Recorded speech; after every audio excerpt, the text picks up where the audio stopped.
Muy buenas, soy Adrián Susudio y esto es Charlando con Libros. Hoy vamos a hablar del libro El hombre que confundió su mujer con un sombrero de Oliver Sacks y lo vamos a hacer con dos invitados, dos divulgadores. Daniel Torregrosa, químico y divulgador, bienvenido. Un placer, Adrián. Estoy encantado de participar aquí en este espacio, en este podcast, que soy un fiel seguidor, como tú bien sabes. Muchas gracias. Y también tenemos a Ignacio Crespo, también divulgador y médico. Bienvenido, Ignacio. Hola, ¿qué tal? Muchas gracias por invitarme. Pues quería preguntaros qué os pareció el libro en su momento, porque sé que lo leísteis hace tiempo. Por ejemplo, tú, Ignacio, que además lo utilizaste para escribir tu libro, Una selva de sinapsis. Sí, fue una de las muchas fuentes, porque es posiblemente la primera aproximación divulgativa que se hace a las agnosias, una serie de problemas cerebrales en las cuales cuesta reconocer distintas cosas. No solamente caras, como puede ser la prosopagnosia o agnosias de otro tipo, sino cuesta reconocer cosas.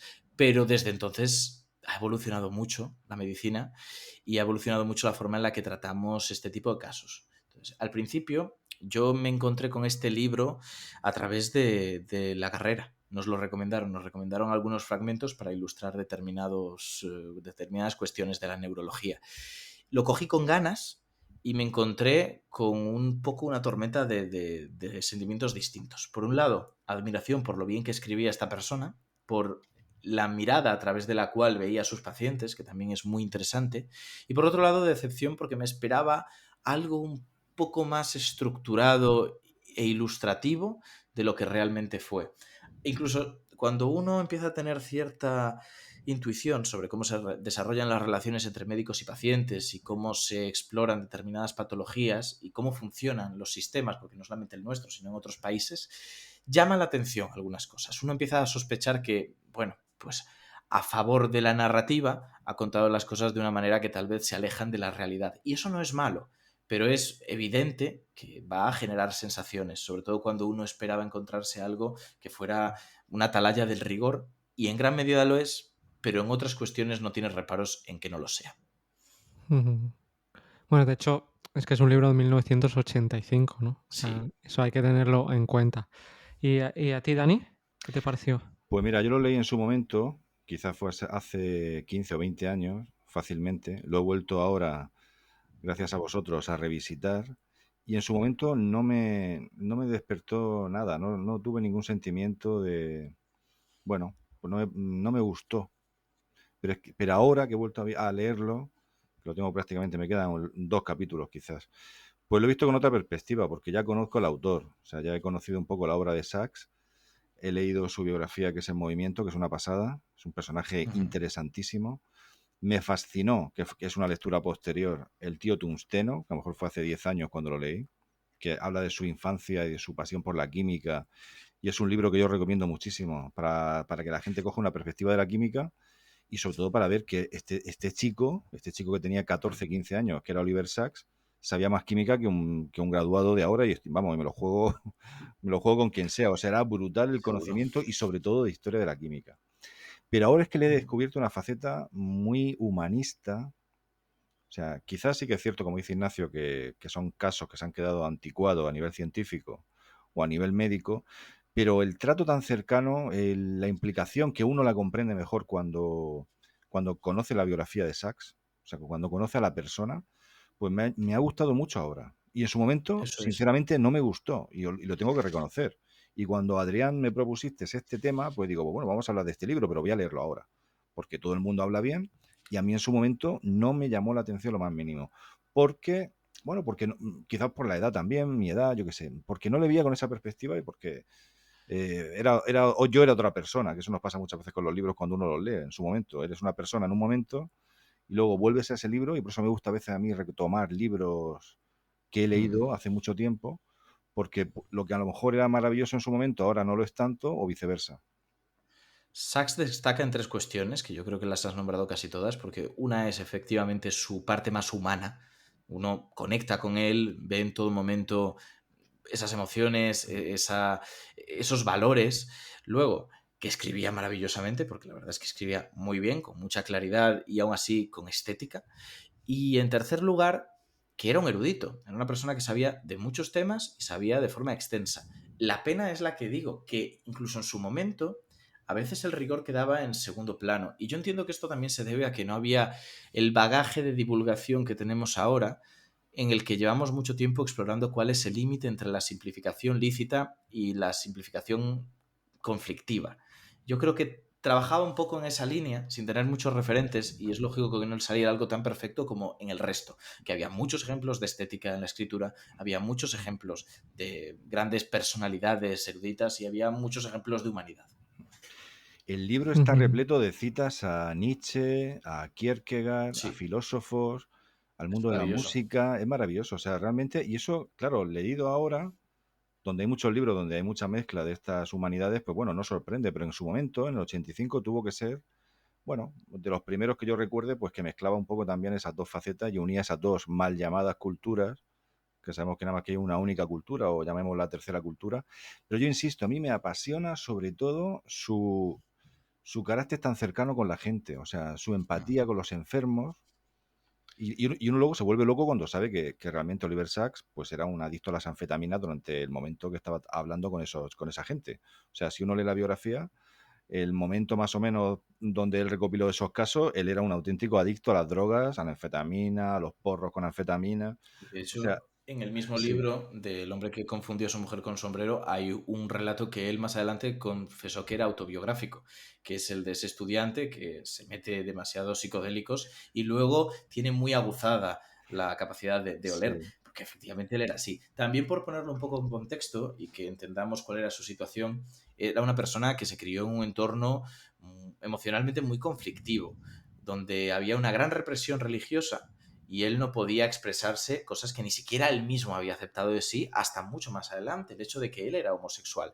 Así que esto, lógicamente, fue un problema en cómo se desarrolló él, cómo se desarrolló su entorno y en cómo en un momento dado acaba liberándose, entre ello con un consumo recreativo de las drogas que se pasaba de lo controlado.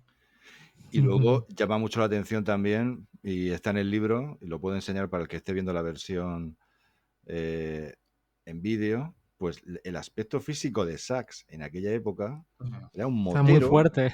Sí, sí, el tipo, y además en el libro la mitad de las fotos son él levantando pesas, o sea, hacía Sí, muchísimo hablas de la deporte. biografía, no del...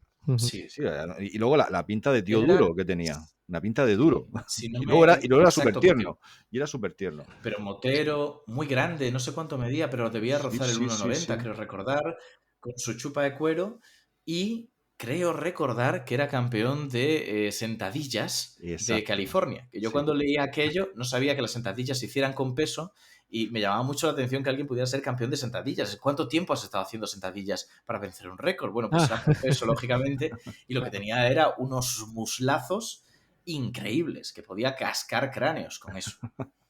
Muy peculiar, sobre todo. Y luego, claro, lo lees y ves esa ternura, sobre todo en el tío Tungsteno. Hay esa pasión por la química, esa emoción, esa dulzura con la ciencia. Y luego ese trato a los pacientes. Y ves que era un tipo así, tipo Hell Angel, prácticamente. Sí. Llama mucho la atención. ¿No? O sea, a mí me parece no contradictorio, sino bueno, un dato que está ahí. el Eso tío es. Tusteno es otro libro, ¿no? Que escribió él. ¿De qué va ese libro, Dani? Bueno, este libro, El tío Tungsteno, es un libro de sus memorias de adolescente, donde su pasión era la química.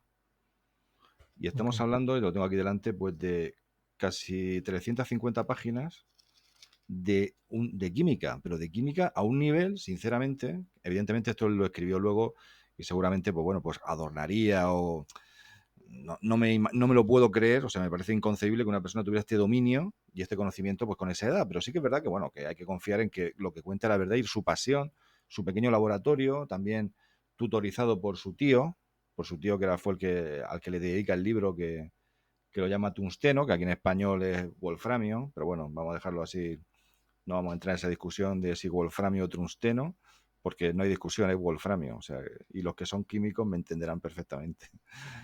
Bueno, Pero al es un, final la literación funciona en los sí, títulos de los libros. sí. Y es un libro, pues, que siempre lo recomiendo para aquellas personas que dicen que la química es aburrida, que la química es algo áspero. Ahí Sachs, en este libro lo que hace es humanizar esa parte química, hablando de los personajes, hablando de Lavoisier, hablando de Carl Wilhelm Scheele, que para él era su favorito del siglo XVIII, o sea, un químico bastante desconocido, y sobre todo dando esa parte lírica, que también hemos visto en otro de sus libros, esa parte lírica que escribe muy bien, y esa manera de enlazar, pues por ejemplo, la vida suya, que luego también lo hizo en sus artículos ya cuando estaba muriendo. Su último artículo, él coleccionaba elementos químicos. La pasión por la química la tuvo toda su vida, y los años que él iba cumpliendo, 80 y tantos, pues los iba asociando al número atómico de un elemento químico, y escribía sobre eso. Y esos fueron sus últimos artículos, sobre todo relacionados mucho con la química, que es curioso. O sea, en su vejez ya, en su etapa final ya que estaba enfermo de cáncer, volvió a esa infancia de pasión por la química. Y a mí eso, cuando yo lo leí en su momento, que lo leí antes de que muriera, porque se publicaba en el periódico, en el New York Times, creo, o el Washington Post. No sé, me llegaba por internet, por Twitter, el artículo que él estaba publicando pocos meses antes de morir, que creo que fue por agosto. Los artículos fueron por agosto de 2015 o 2014. Pues a mí tengo que reconocer que me emocionaron. O sea, me emocionó esa etapa vital suya final y esa edad asociada al número atómico, y hablando de ese elemento químico, enlazándolo con su vida y sus recuerdos de la infancia. No sé si tú opinarás lo mismo, Dani, como conclusión de lo que podemos extraer de su biografía, pero me da la sensación de que tuvo tres grandes pasiones, cuatro grandes pasiones durante su vida. Una, por supuesto, fue la química, a partir de la cual se enlazó un interés por la botánica, que también lo cultivó bastante, nunca mejor dicho, y que está presente en otras de sus obras. Luego, la neurociencia, porque, vale, de acuerdo, estudió medicina, pero estudió medicina con un interés por el cerebro muy claro desde el principio, o al menos eso es lo que transmite. Y la última, que es transversal y tal vez es la que más ha mantenido durante toda su vida, que es la música. Exacto. Y de hecho tiene otro libro que yo creo que es, después de la autobiografía, mi favorito de Oliver Sacks, que es Musicofilia. Exacto. Y que es maravilloso y que por supuesto hay muchas cosas que con el tiempo sabemos que no eran así y que incluso en el momento se permitía ser pues tal vez más lírico de lo que debería, como estábamos comentando, pero que aporta muchísimo y que transmite esa pasión, porque al final yo entiendo que este tipo de personalidades, me siento un poco identificado con él y yo entiendo que tú también, Dani, son curiosos, punto. No es que tengan curiosidad por la ciencia, tienen curiosidad por el conocimiento, les atrae, sea en el formato que sea. Y al final acaban tocando de distintos palos y destacando como raritos a veces frente a otras personas que por motivos tal vez más pragmáticos y laborales han tenido que volverse expertos en un campo aislado. Totalmente de acuerdo. Además tocaba el piano, si no recuerdo mal. Yo creo que tocaba el piano, no sé si bien o mal, Algún pero instrumento tocaba, sí, alguna sí, sí. foto en su biografía que estaba hojeándolo aquí esta tarde, he visto que, bueno, esta tarde, mañana o noche, para los oyentes del podcast, que esto pues se puede escuchar a cualquier momento, que aparece tocando el piano en su casa. O sea, que tocaba el piano y la música era una de sus pasiones, vamos. Bueno, y podemos sumar el deporte, porque el tío no paraba de levantar pesas también. Supongo que también le gustaría por Me algo. encantaba. Sí, es verdad que eso llegó el momento en su vida en el que se lo encontró y no volvió a soltarlo hasta que, bueno, tuvo una lesión de espalda, creo Sí, recordar accidentes de bastante moto fuerte. también, creo que recordar. O sea, Sí.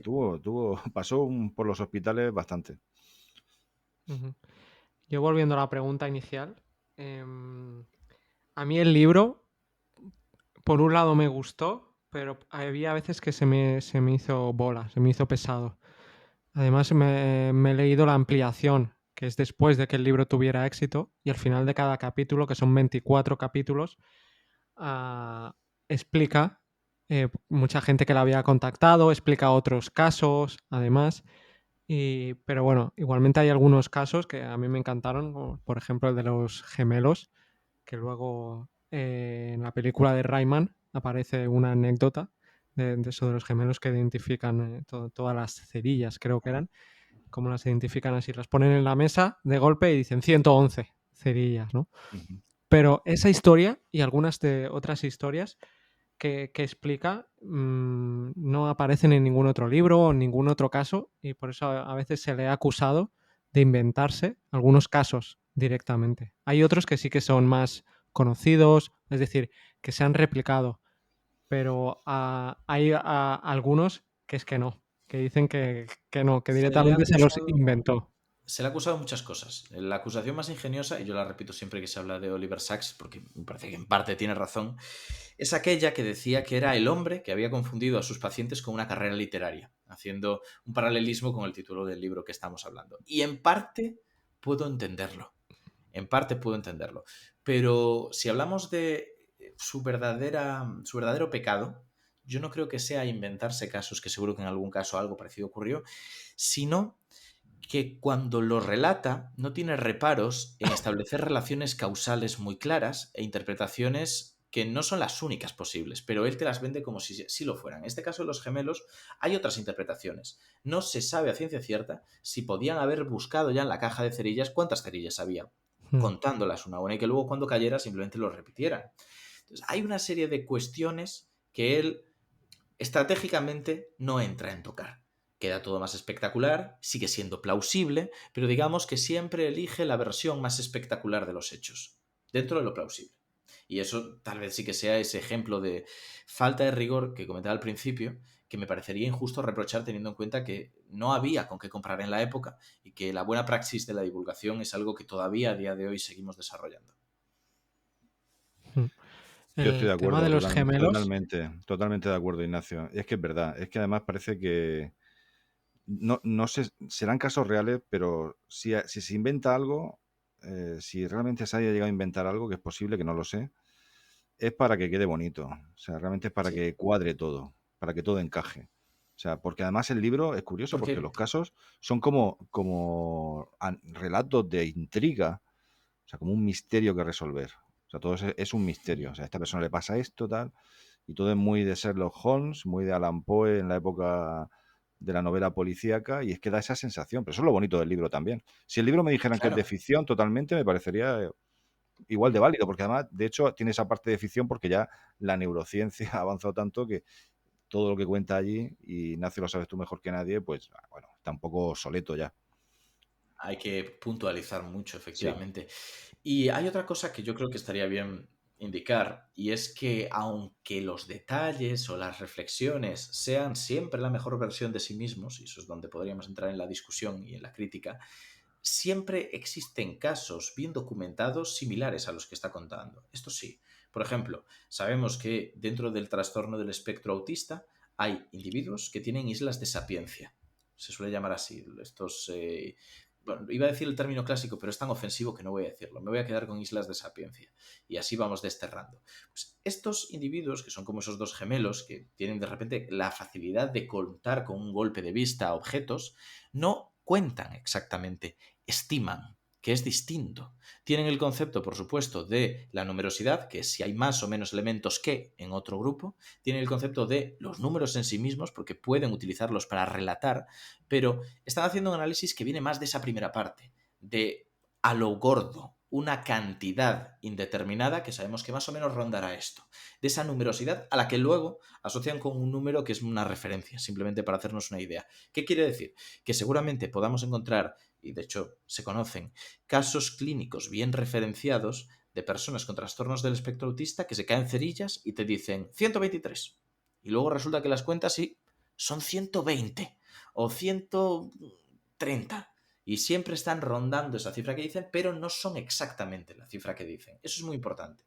Es raro, es extraño que realmente hubiera 111 cerillas en esa caja si los gemelos no las hubieran contado previamente, que es lo que estaba diciendo. Entonces siempre hay un caso que está suficientemente cercano en todos estos ejemplos, por raros que parezcan.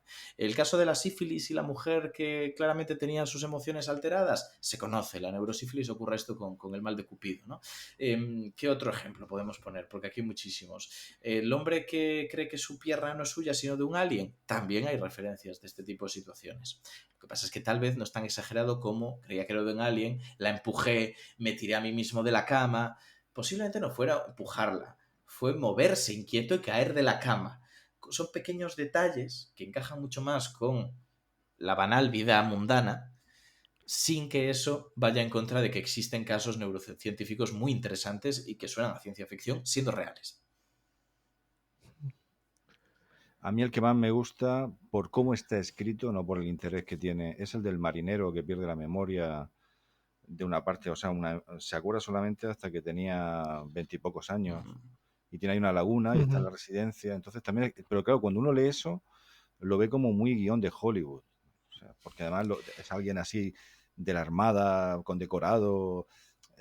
Y me gusta sobre todo cómo lo Justo cuenta. había acabado la guerra, la Sí, había Segunda acabado la Guerra Mundial. guerra. Vive en 1945, tiene Efectivamente. 19 años y en verdad son los 70 y siempre se queda ahí y Y no se puede olvida de la crear nuevos conversación. recuerdos Sí, de todo, y claro. Siempre vive ahí, olvida la cara de Oliver cuando habla con sí, él, a los le enseña una minutos. foto, le enseña el espejo, y otro se altera, pero luego a los 5 minutos se olvida de todo. Muy curioso, Sí, sí. Y lo muy más Memento, curioso, muy de Christopher Nolan también. sí, ¿no? Y lo más curioso es que no le pasó eso en el 45. No es decir, que en el 45 le ocurrió algo y de ¿No? pronto a partir de ahí no crea recuerdos. No, es en los 60 que de pronto se le va la memoria y empieza a pensar que es un chaval de 19 años que justo ha acabado la Segunda Guerra Mundial. Luego ve a su hermano y dice, tú eres mi hermano pero más mayor, qué mal estás. Sí, Se sí, dice, sí. si tú tienes 25 años, parece que tengas 50 años, porque claro, porque están en los 70, es muy extraño, ¿no? Y fue No por un solo tema no de acordarse, alcohol, fue por un tema relacionado, lo Sí. explica muy bien, ¿no? No sé si lo recuerdas tú, Ignacio, Es exactamente un la caso, explicación. sí, sí, es Biológica, un pero es caso muy... muy Sí, riguroso. sí, sí, sí. Es un síndrome de encefalopatía de Wernicke, se llama así. Exacto. Ocurre por el consumo excesivo de alcohol siempre. Es la etiología conocida de este síndrome. Y suele ser una atrofia de los cuerpos mamilares, se encuentran en la base del cerebro y tienen que ver con la memoria a medio plazo. Al no poderse establecer recuerdos a medio plazo, tampoco se fijan a largo plazo, lo cual implica una amnesia anterógrada. No puedes, es como Dory, de Buscando a Nemo, este concepto. Y a la vez algo más debió de ocurrir porque, como estabais comentando, pierde recuerdos que sí que ya tenía grabados. Pero lo importante de esto es que efectivamente es un caso 100% real, ocurre como ha contado, hay un concepto que es la fabulación y es que intenta completar las lagunas que tienen sus recuerdos a partir de lo que le dan en el entorno. O sea, te podría estar contando una historia justificando su amnesia, como te podría estar contando otra totalmente distinta en función de los estímulos que le des. Por ejemplo, al final de la historia, si no lo recuerdo mal, Oliver Sacks le muestra que él es una persona mayor, poniéndole un espejo delante, lo cual considera que es muy agresivo, y dice, si no fuera, que se iba a olvidar pronto. Así que, para calmarle, se lo lleva a la ventana, le dice, mira qué día tan bonito hace, sale de la habitación, vuelve a entrar y no se acuerda de nada. Y entonces el paciente le trata no solo como si fuera la primera vez, sino que en realidad sí recuerda algo, porque todavía no se ha borrado del todo el recuerdo de que él es el médico. Ese contexto está, pero tiene que justificarse por qué lo sabe si no le conoce antes. Y empieza a decir cosas como, bueno, por la forma en la que hablas, por tu debes de ser bata. el médico. Exacto. Sí, sí, sí. Eso es la fabulación, es propia de este síndrome y ahí está presente. O sea, está muy, muy bien. A mí es de los que más me gustan, incluso por la parte médica, como estaba Sí, diciendo.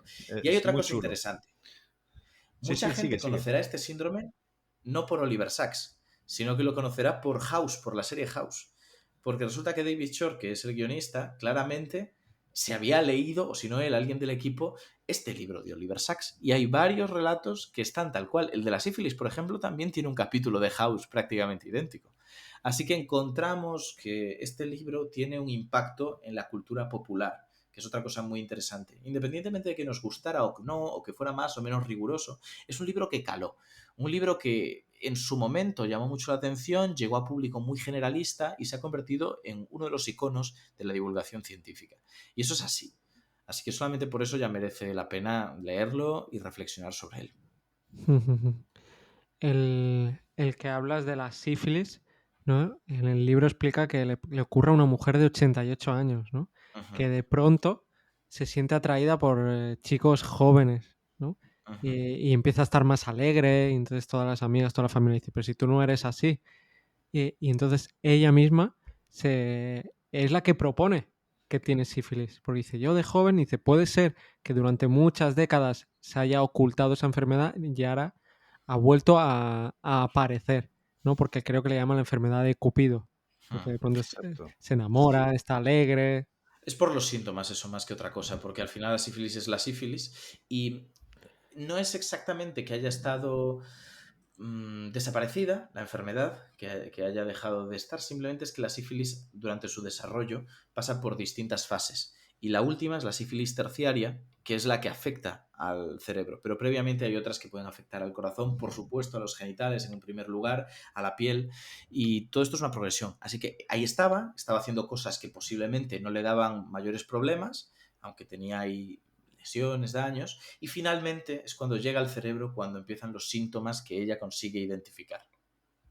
Sí, porque esta señora, esta octogenaria, contrajo la sífilis porque se dedicó a la prostitución en Grecia, que de hecho su marido, el que fue su marido y su esposo, fue quien la sacó de ahí y se remontaba a ser muy joven, o sea, por la miseria, creo que tuvo que trabajar. Y entonces se mantuvo ahí muchas décadas, ¿no? Ignacio, ¿eso es posible? ¿Eso es... ¿Hay más casos? Porque me parece Sí, sorprendente. Bueno, puede pasar con el virus de la varicela es, y el zóster, ¿no? ¿Es parecido? sí, es un virus distinto, suficientemente distinto. Al Sí. final esto es Treponema pallidum, es una espiroqueta y es muy particular. Yo siempre digo es que me gusta hablar de la sífilis. Digo dos cosas sobre ella. La primera es que es una enfermedad muy elegante. Fíjate que es dañina y ha matado a mucha gente, pero es muy elegante porque es todo un caballero. En el momento en el que la identificas, se retira. Muchos microorganismos han generado resistencias a los antibióticos. Antibióticos realmente sofisticados, de última generación, de estos que el nombre es casi impronunciable. La sífilis se sigue tratando con penicilina. Penicilina, no le hace falta más. Tú la identificas, le das la penicilina y la sífilis se retira. Esto me parece precioso, me parece Buenísimo. un duelo noble, realmente noble. Entonces, esto por un lado. Otra característica de la sífilis, aparte de que si la pillas, perfecto, la eliminas, es lo difícil que es identificarla en algunos casos. En medicina había una cuestión que me hacía mucha gracia, y es que como las disciplinas son relativamente estancas, muchos de los médicos no hablaban entre sí y llegaban a conclusiones similares sobre cosas distintas como si fueran grandes novedades. Un ejemplo, el más banal, es que se utilizan las mismas siglas para cosas distintas en distintas especialidades. Esto es un caos. Pero, por ejemplo, PCR. Esto no sé si os acordáis que al principio la prensa se confundía y no hablaba de la reacción en cadena de la polimerasa. Hablaba de la proteína C reactiva, que es una cuestión distinta que indica inflamación. Entonces, aquí hay conflictos. Pero otro de los conflictos es que les gusta, y me lo he encontrado al menos 3 veces, identificar alguna enfermedad de su disciplina como la gran simuladora, como poniéndole un sobrenombre. Hay varias disciplinas que tienen la suya propia. La sífilis es una de ellas. Es una de las grandes simuladoras porque es muy capaz de dar síntomas poco predecibles, muy atípicos y difíciles de identificar. Al final, cuando da los de siempre, la pillas. Pero cuando no, no. Y eso significa que también puede aparecer de forma subclínica, que es que está dando determinados problemas en el cuerpo, pero no son suficientemente graves como para que se detecten. Está pasando por debajo del radar, por decirlo así. Así que ahí es donde se englobaría ese momento. La sífilis, con toda su nobleza y todo lo que uno quiera, puede de repente tener esa variabilidad por la cual en una persona concreta se muestra poco o se muestra rara y no la identificas hasta que sigue evolucionando en su historia natural y llega a tener un efecto clarísimo a nivel cerebral. Ujú. No hemos hablado del caso principal, el que le da el título al libro, el hombre que confundió a su mujer con un sombrero, ¿no? Que es por eso, el doctor P, por esa agnosia visual. Es decir, no era capaz de reconocer las caras. Esto Por es eso algo... llega a confundir a su mujer con un sombrero. Va a agarrar su sombrero y en verdad está agarrando la cabeza de su mujer. Esto es interesante, no es exactamente que no reconozca las caras, porque normalmente cuando se dice eso solemos referirnos a que no es capaz de identificar una cara respecto a otra, que las mezcla. Por ejemplo, que confunde a Brad Pitt de joven con Leonardo DiCaprio, cosas por el estilo. Esto sería prosopagnosia llevado al extremo. En este caso hablamos de una agnosia visual, que también es eso, pero más amplia, donde no confunde la cara de su mujer con la de su vecina, confunde la cabeza de su mujer con un sombrero, que son cosas ya muy distintas, mucho más extremas. No reconoce, ¿no? Exacto. Ujú. Y esto es muy interesante, porque este tipo de agnosias ocurren en el lado derecho del cerebro. Y es un lado, un hemisferio que en aquel momento estaba muy poco estudiado. Las agnosias tardaron mucho más en comprenderse porque eran mucho más difíciles de estudiar y porque, aparte de las áreas visuales, que son posiblemente dentro de las áreas encargadas de procesar sentidos, la que más estudiada está el cerebro, la parte que más se había estudiado era la relacionada con el habla, porque tenían muy identificadas estructuras que aparentemente tenían funciones lingüísticas muy distintas y todas ellas parecían estar en el hemisferio izquierdo, lo cual implicó mucho estudio, mucho estudio de las llamadas afasias, que son dificultades del habla para procesar información o para construir frases o para lo que sea, pero muy poca de las agnosias, que suelen estar relacionadas con ese otro lado. Y que hacen, con el tiempo supimos que, de hecho, ni siquiera toda la parte verbal de nuestro comportamiento está en el hemisferio izquierdo, hay parte en el derecho. Por ejemplo, los dobles sentidos, la prosodia, que es esa entonación que le puedes dar de repente a una frase, esas son cuestiones que están en el derecho. Así que era ese gran desconocido que, de acuerdo, Sachs no fue pionero de estudiarlo, pero sí fue pionero de divulgarlo. Eso es otro de los grandes hitos que supone este libro, que por primera vez pasa de forma masiva a la divulgación de neurociencia las agnosias, el lado derecho del cerebro. Ese es el gran En valor el de libro lo Sachs. dice, ¿no? Ese es su gran valor, Hemisferio. divulgar. Sí, sí lo dice, sí. ¿Qué decías? Pero, no, que ese es el gran valor que tiene Oliver Sacks, la Sí, divulgación. pero creo ¿No? que Adrián decía algo que no lo he escuchado Sí. bien. Que en el propio libro lo dice, que hay un menosprecio al hemisferio Sí. derecho, ¿no? Y como de hecho el primer capítulo está como medio dedicado al hemisferio izquierdo, aunque ahora se sepa que es un error, como has dicho, ¿no? Que la Que no agnosia es todo. visual estaba en el hemisferio derecho, pero en su momento era como que no pasaba nada, ¿no? En el hemisferio derecho es Sí. súper curioso, ¿eh? Es muy complejo estudiar el cerebro con todas las limitaciones que había en la época. Pensemos que las resonancias magnéticas funcionales, que es la principal técnica que se utiliza ahora para establecer correlatos estructurales con las funciones cognitivas, esto es, relaciones entre cómo se comporta alguien o las faltas de función que tiene su comportamiento y las estructuras del cerebro, esa resonancia magnética funcional llega en los años 90. Es previa a este libro. Así que, al menos la popularización masiva. Es muy complejo. Antes de eso, establecer esas relaciones. Casi todo se hacía por el concepto de lesión funcional y electroencefalogramas. La lesión funcional era, sé que tiene dañada esta parte del cerebro porque ha tenido un accidente, porque le han metido una bala, porque le hemos sometido a una operación, por lo que sea, y tiene esta alteración en su comportamiento. Pues supongo que estarán relacionados, pero esto tenía muchas limitaciones metodológicas y técnicas, más incluso que la resonancia magnética funcional que usamos a día de hoy. Y luego el electroencefalograma son todos estos parches que se ponen en el cráneo para medir la actividad eléctrica de distintas partes del cerebro. El problema es que esa electricidad tiene que salir de las neuronas, atravesar las meninges, que son esas membranas que rodean el cerebro, atravesar el cráneo, atravesar la piel y a veces atravesar incluso el pelo. Para evitar esto último se suele poner un gel para reducir la impedancia, pero la realidad es que todo eso ya disipa un poco la ubicación original de esa descarga eléctrica. Se vuelve muy difícil identificar de dónde venía ese estímulo que estás detectando en el cerebro y por lo tanto la resolución era muy baja espacialmente. Es como tener una foto con píxeles del tamaño de pulgares. Te va a dar poca información sobre qué estaba dónde. Y por eso fue tan importante que luego hubiera un desarrollo, tanto por parte del abandono de los métodos de la lesión funcional, que sigue habiendo, pero en un segundo plano, como por la evolución de esos métodos de la electroencefalografía que empezaron a complementarse con otros más interesantes.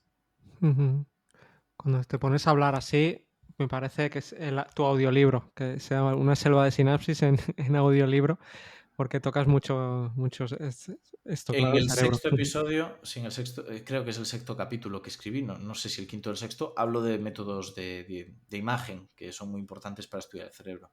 Sin esos no se puede entender cuáles son las limitaciones de las afirmaciones que vienen a continuación. Uno puede parecer que estoy diciendo que sabemos que el lenguaje implica determinadas estructuras del cerebro por magia, porque nos lo ha venido a chivar alguien, pero no, es porque hemos utilizado unas determinadas estrategias que tienen su lado negativo.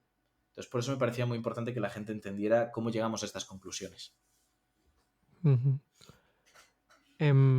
Este libro, claro, habla del cerebro, aunque sea indirectamente. También se me ocurre otro clásico, El error de Descartes. Uh-huh. ¿Se os ocurre algún otro libro sobre este tema, así más en general, que digáis que es un clásico también, aparte de estos dos, que digáis también ha hecho mucho por la divulgación del cerebro y sus problemas?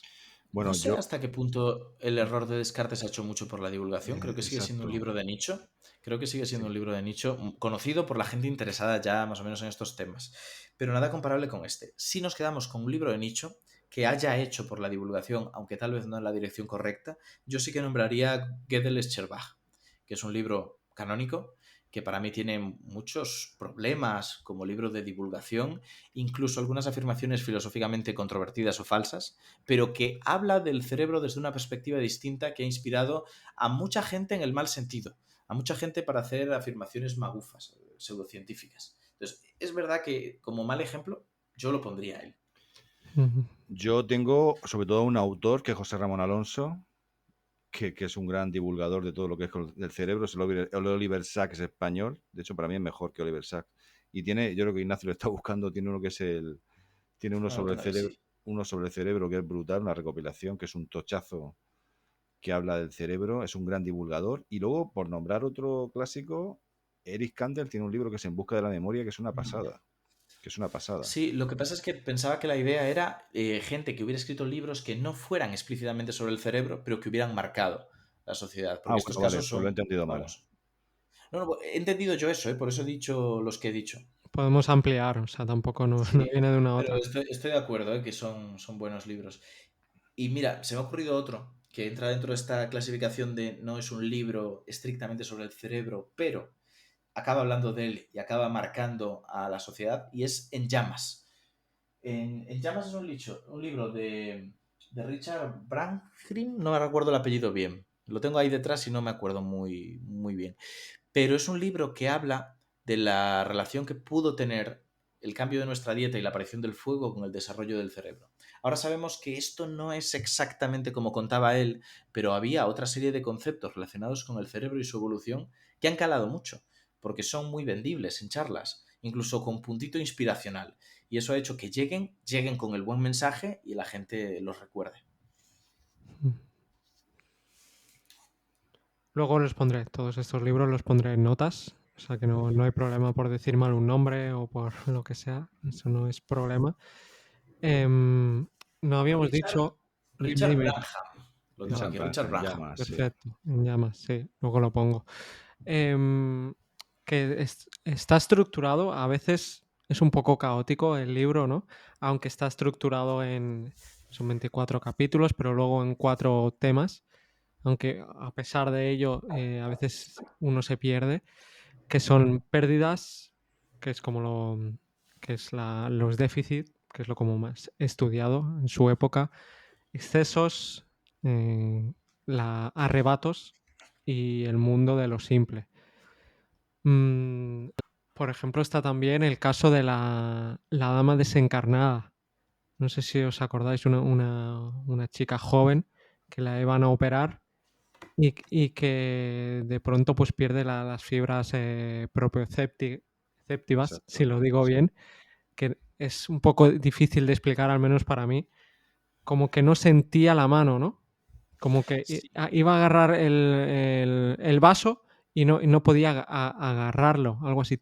Luego tuvo que reaprender con sus otros Muy, sentidos. muy kafkiano, ¿verdad? O sea, ese relato tú lo cuentas, parece Kafka el que te lo está escribiendo, porque parece más terror, porque lo relata y a mí me parece terrorífico lo que le pasó. Menos mal que tiene un final relativamente feliz. Es un sentido del que no solemos hablar mucho, porque todos entendemos que nuestra piel puede detectar el calor, el frío, la vibración, la presión, que serían distintos tipos de presión, vibración y presión profunda, pero eso lo entendemos. En lo que no caemos es que nuestro cuerpo también tiene normalmente cierta conciencia de cuáles son las posiciones relativas de sus miembros unos respecto a otros, que sabemos intuitivamente si nuestro brazo está estirado o contraído sin necesidad de mirar nuestro brazo. Eso es la propiocepción.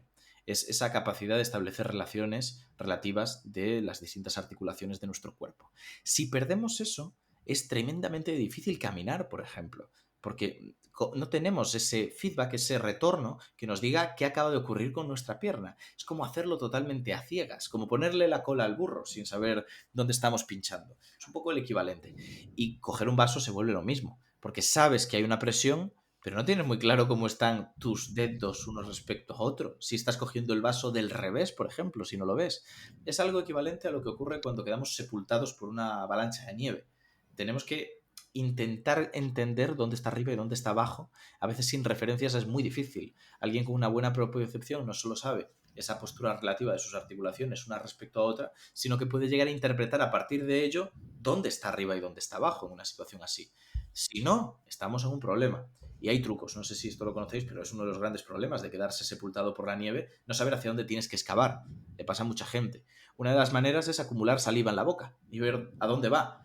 Si caes, si subes, si qué, y con eso excavar. Pero es que con una buena propiocepción, esto en principio no sería tan necesario. Lo que pasa es que dentro de lo que hemos dicho, la variabilidad humana, hay gente con mejor sentido de la propiocepción, peor sentido, y luego casos donde, como esto, que es claramente patológico, desconectan por completo.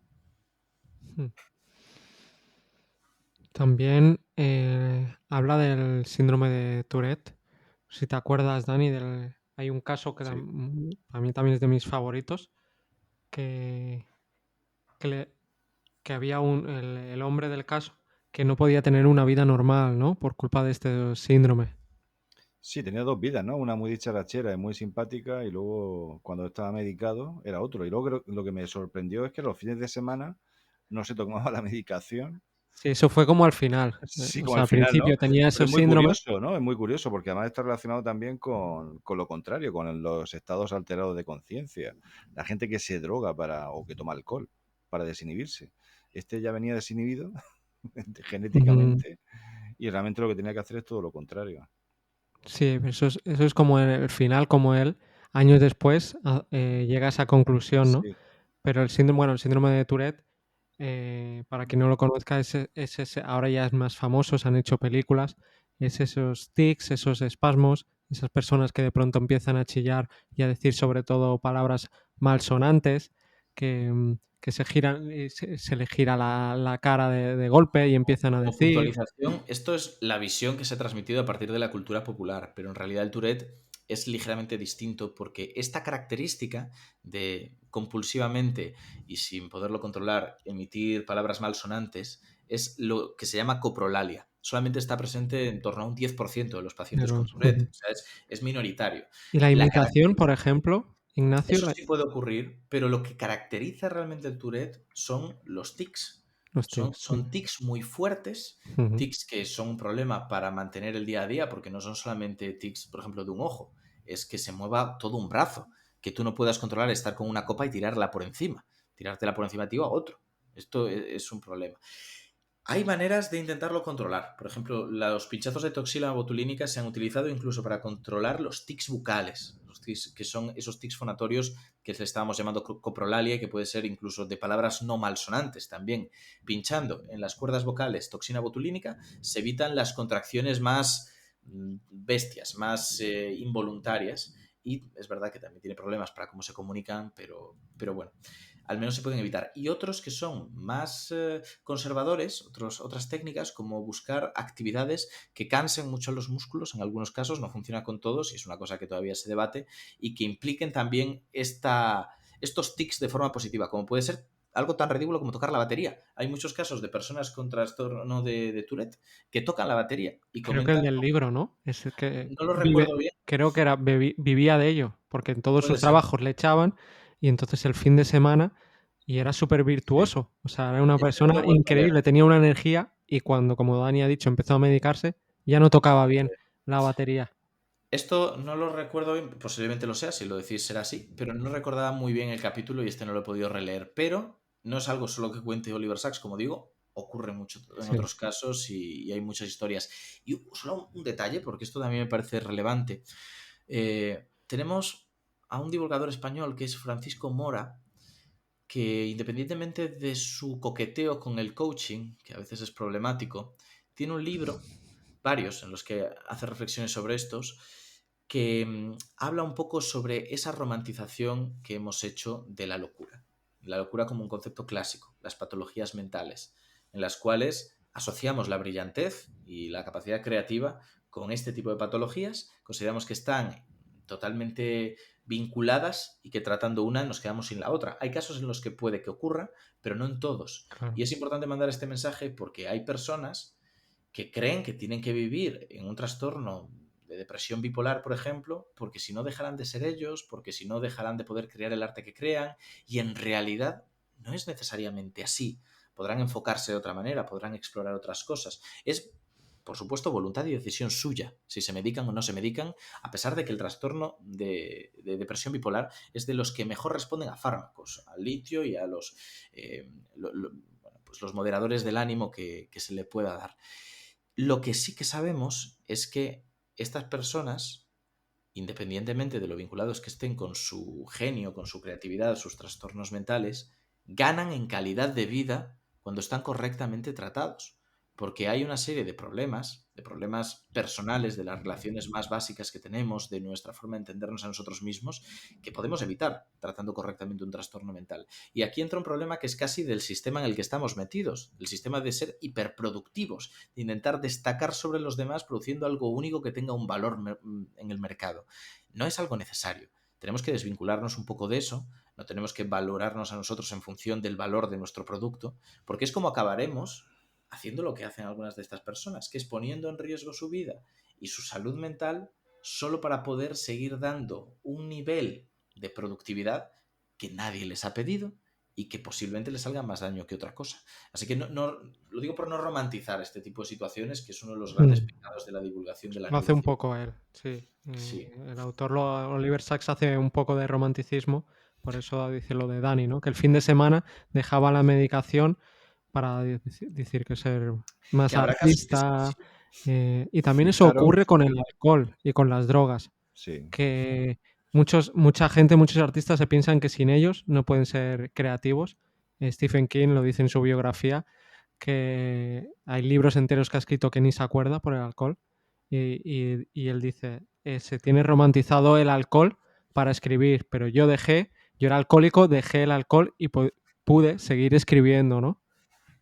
Es curioso, voy a hacerlo igualmente, un chiste, que puede que él no se acuerde de sus libros porque estaba en una situación de embriaguez, pero nosotros no nos acordamos de algunos de los que hemos leído suyos porque son iguales que otros. Entonces, hay distintos motivos. O no se acuerda de quién se lo encargó para que se lo escribiera. Esa es otra. Entonces, habrá mil motivos, pero efectivamente hay un concepto muy tóxico respecto al uso de sustancias tóxicas, valga la redundancia, y su relación con la creatividad, la dependencia que generan y sobre todo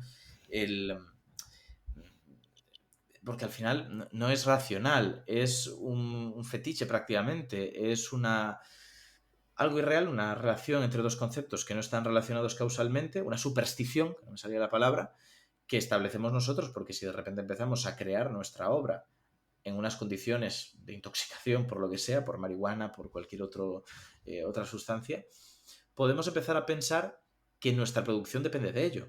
Es más, si lo hacemos sin estar bajo el uso de ningún tipo de sustancia, también llegará un momento en el que empecemos a dudar si podemos repetir lo que una vez hicimos, si somos suficientemente buenos. Si encima estamos introduciendo en la ecuación una característica que puede justificar que una vez lo hiciéramos y no podamos ser capaces de repetirlo, si no es bajo las mismas condiciones, pues llega la superstición.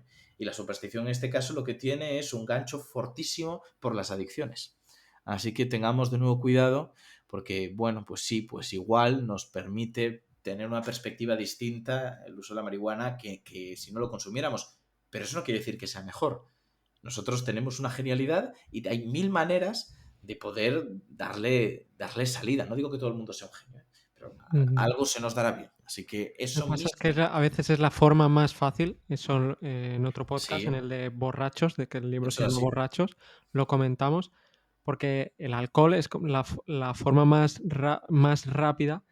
Hay otras, como por ejemplo la meditación, e incluso se dice estar toda la noche sin dormir, que esas también pueden generar esa creatividad, pero Eso claro, es. no son tan sencillas, ¿no?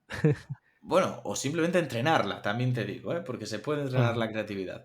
Y un ejemplo más claro, las relaciones sociales, ese lubricante social que se dice tanto del alcohol. Pues sí, la mejor forma de superar la forma más rápida de superar tus problemas de timidez posiblemente sea emborracharte. Pero también te digo una cosa, la forma más fácil de dejar tu casa limpia de basura es prenderle fuego.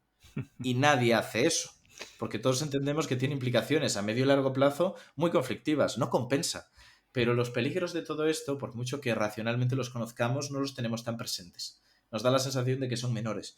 Cuando yo te digo una cosa, si me dan a elegir entre arriesgarme a volverme adicto al alcohol o prenderle fuego a mi casa, le prendo fuego a mi casa, porque el riesgo de lo primero es mucho mayor.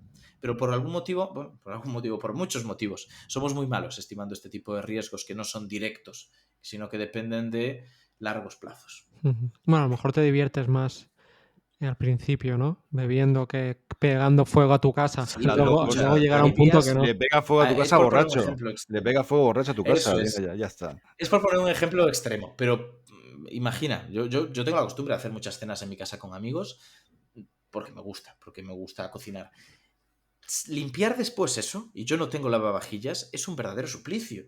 O sea, para mí sí que es divertido en ese momento la idea de, mira, además un piso de alquiler, se me despista, ya buscaré otra cosa, ¿por qué voy a tener que limpiar esto? Por supuesto que no lo hago, y es un ejemplo extremo, pero es por intentar comprender que a veces lo que a corto plazo puede ser más apetecible, desde luego que no es una buena decisión, y eso no excusa el tomarla.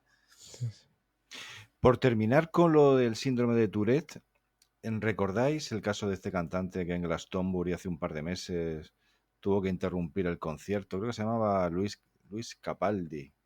Y a raíz de esa tuvo que interrumpir porque le dio un ataque, empezó a tener los tics, a gesticular y empezaron a escribir artículos, se empezó a escribir y a divulgar un poco todo lo del síndrome de Tourette, que muchas veces también parece que tiene que ocurrir algo que llame la atención para que empiece. Lo estoy buscando aquí porque no me acordaba el nombre del cantante y en cuanto he puesto cantante síndrome de Tourette, pues un montón de medios de comunicación, por no decir todos, hablan de qué es el síndrome de Tourette, que ha obligado a Luis Capaldi a interrumpir el concierto, etcétera, etcétera, y todos empiezan a divulgar, que es curioso, este síndrome a raíz de un personaje, que yo no sé quién es de verdad, este cantante, pero tiene que ser bastante famoso y conocido, para el que le guste la música esta Sí, para sí, es muy conocido. hipertensos. Sí, la música de hipertensos no es la mía, pero bueno.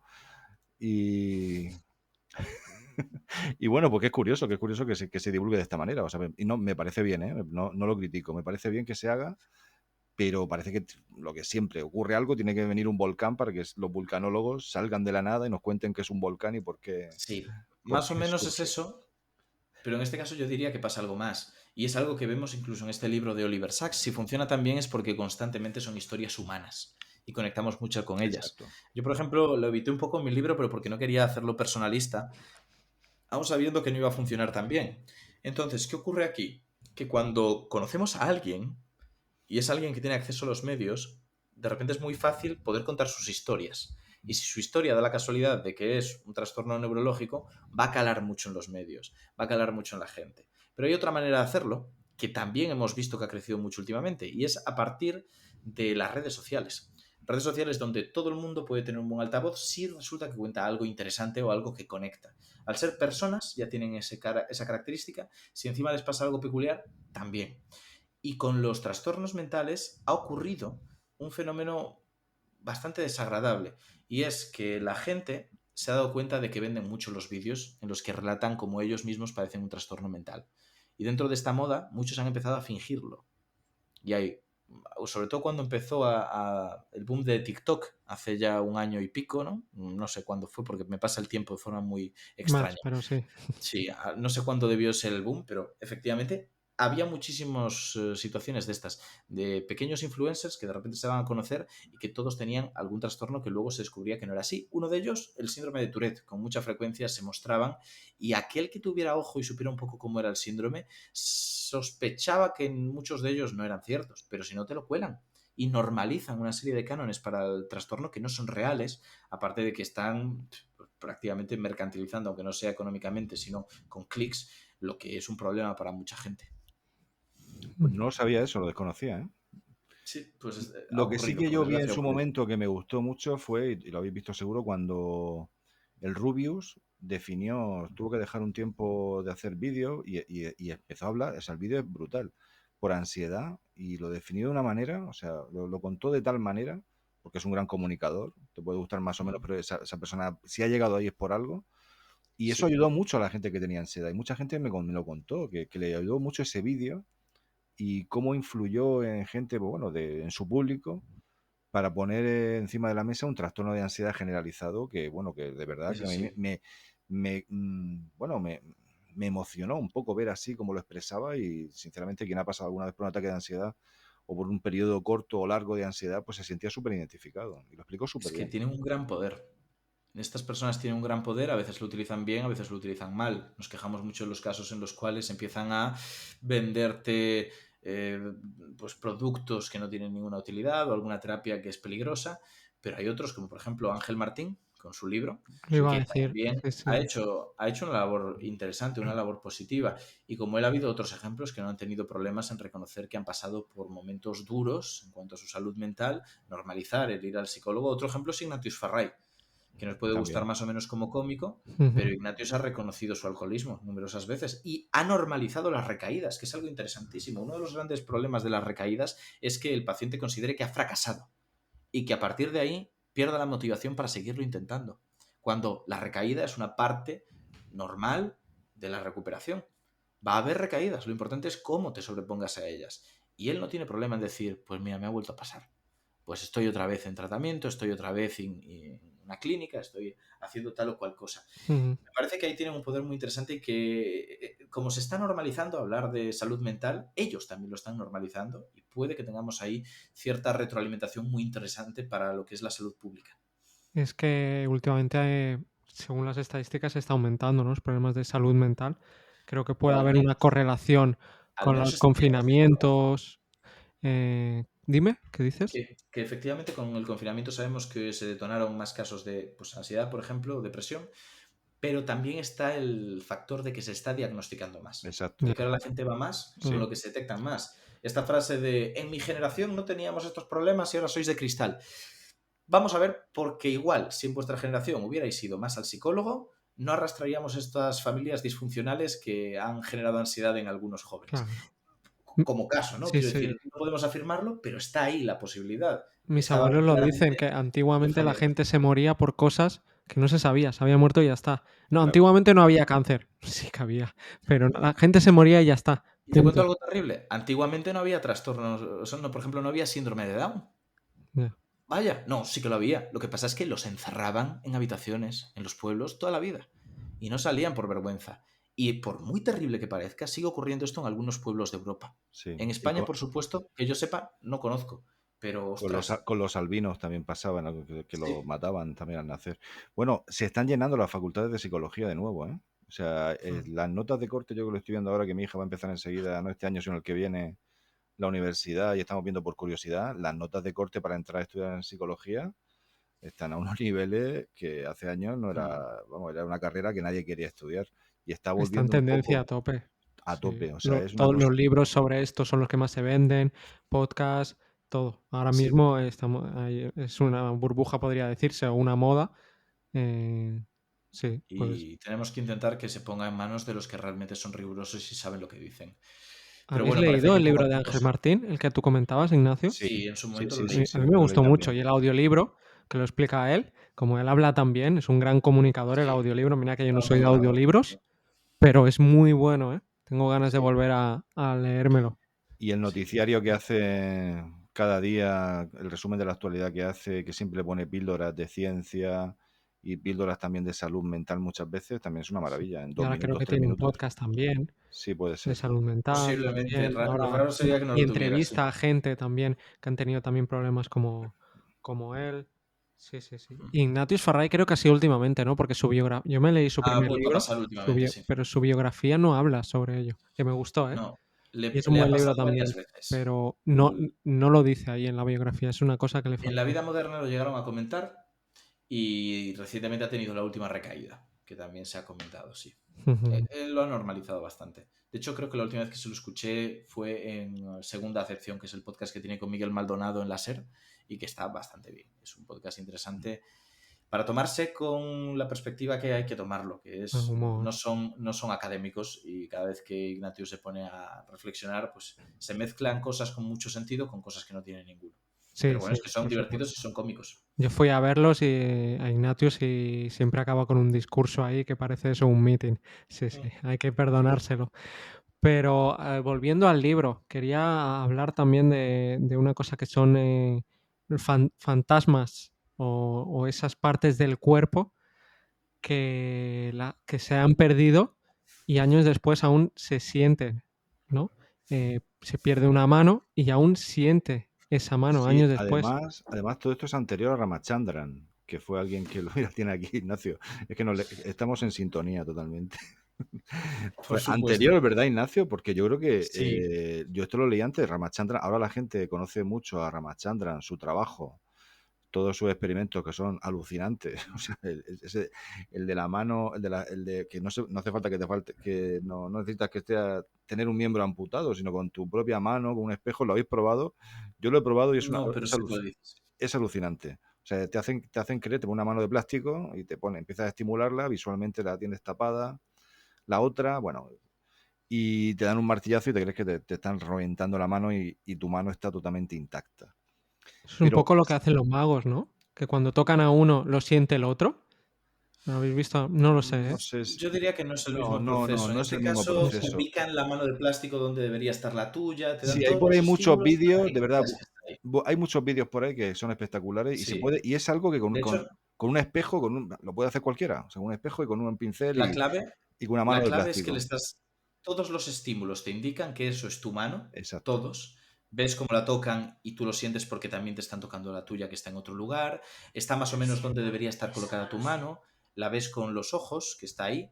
La diferencia es que la diferencia propioceptiva, volvemos a lo mismo, de la posición de tus articulaciones, la que tienen realmente respecto a la que tendrían que tener para que eso fuera tu mano, es tan mínima que prescindimos de ello, lo pasamos por alto. Exacto. Por lo tanto, todo el resto de información te está diciendo que esa mano es tuya.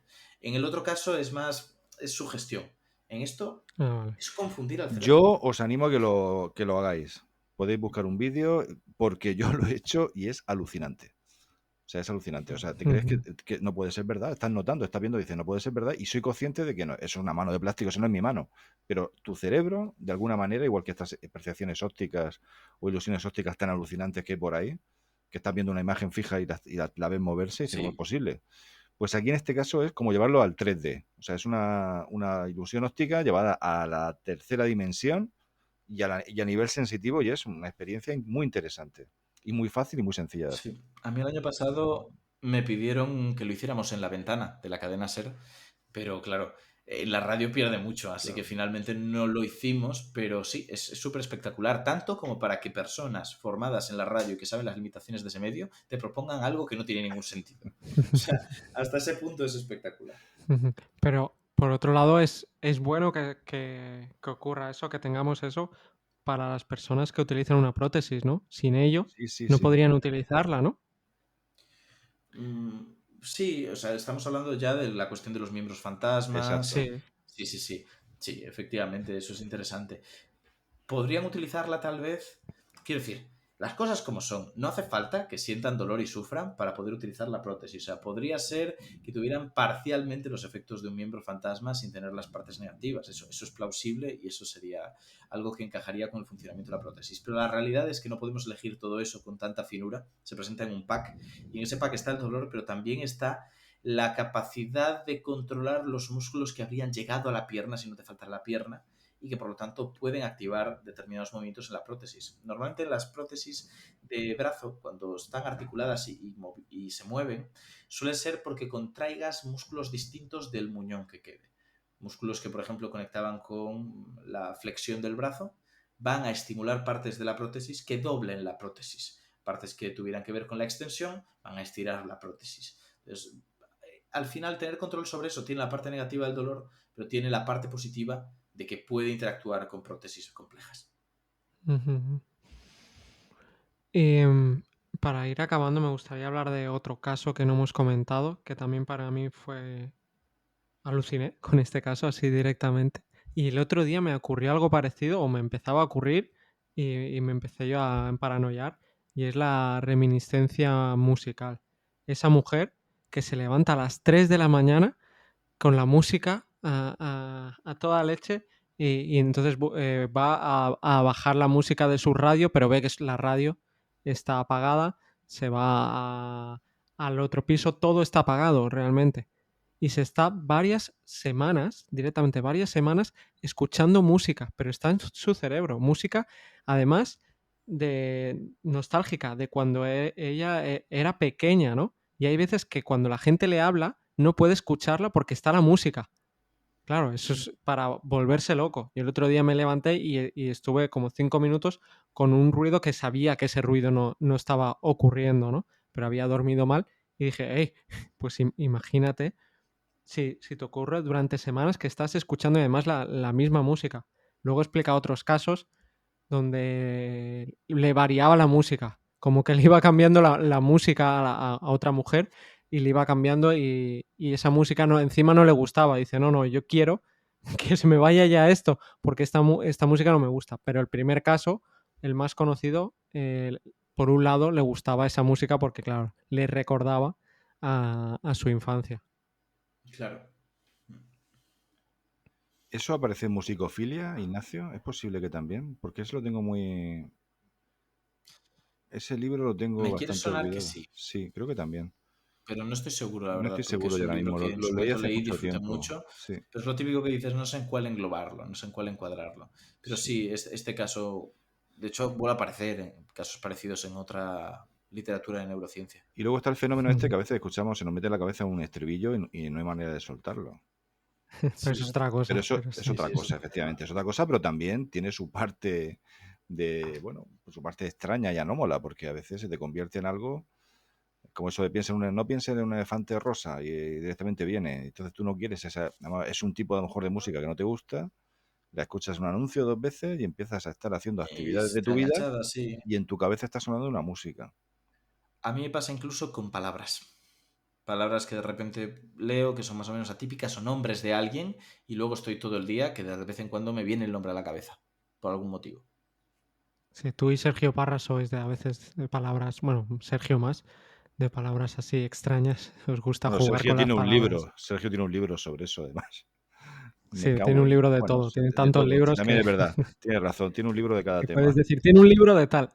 Sí, sí. Y los que haya escrito que no los haya firmado él.